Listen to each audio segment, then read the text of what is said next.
वाजले 5:45. पुण्यातली ट्रॅफिक बघा.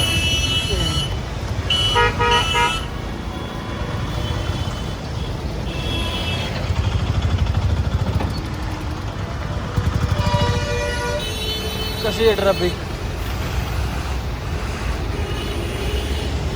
सकाळचे 6 वाजू दे नाही तर संध्याकाळचे ट्रॅफिक तेवढीच भेटणार.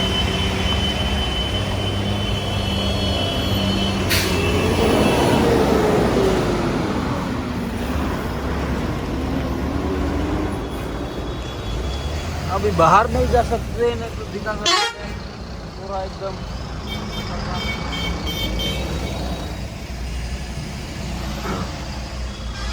कसं वाटतंय? एकदम भारी. हा, सकाळचे 6 वाजलेत आणि एवढा मस्त ट्रॅफिक भेटली. वही स्टोरी अपडेट कर रहा था मैं. ब्लॉग अपडेट कर रहा हूँ, मैं स्टोरी अपडेट कर रहा हूँ. काय वाटलं होतं मी मस्त पटकन निघून जाईन सकाळी सकाळी. तुम में निकल जाएगा ऐसा लगा था, लेकिन ये तो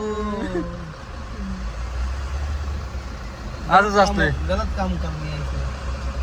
ते असंच होतं ना, लय दिवस गावाकडे होता, तुला वाटलं फुल तिकडं एकदम ट्रॅफिक नाही लागत.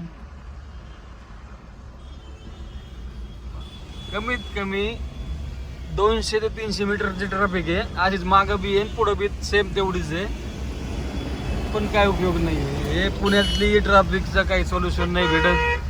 त्यामुळं आम्ही एक तर पुणे सोडून दिलं. हा गेल्या 5 वर्षापासून 5 थोडे जास्त झाले.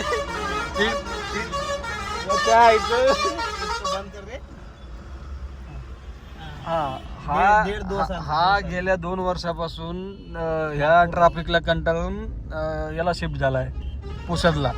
याचं यवतमाळ पुसदला याचं गाव आहे.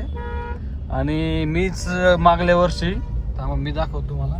चला याला उलटा करायला लागतं दाखवायसाठी. हा मी पण गेल्या 1-1.5 वर्षापासून मी पण पुणे सोडून दिलंय का आता ह्या ट्रॅफिक मध्ये ना असं कुठेही जायचं असलं की 2-2.5 तास लागतात. आणि आज पण आम्हाला वाटलं होतं की आज सकाळ आम्ही निघू, पण काय पटकन पोहोचून जाऊ. कारण इथं या चंदननगरच्या सिग्नलला लागलं की इथून पुण्यात जायला कमीत कमी 1-1.5 तास लागतो संध्याकाळी सकाळचा. म्हणून आम्ही सकाळी 3-3:30ला निघालो होतो. 3-3:30ला निघालो. पण काय जे व्हायचं तेच झालंय. सो आता काय पुण्यात येऊ पण नाही असं झालंय. पण नाही आता आम्ही बघू आज उद्या दिवस कसं जातोय बघू. दिवस काही नाही, ही गाडी लावायची, 2 व्हीलर घेऊन फिरायचं. सकाळची तर लागली आहे. पार्किंग करने का, 2 व्हीलर लेके घूमने का. चला सकाळचं तुम्हाला दाखवतो.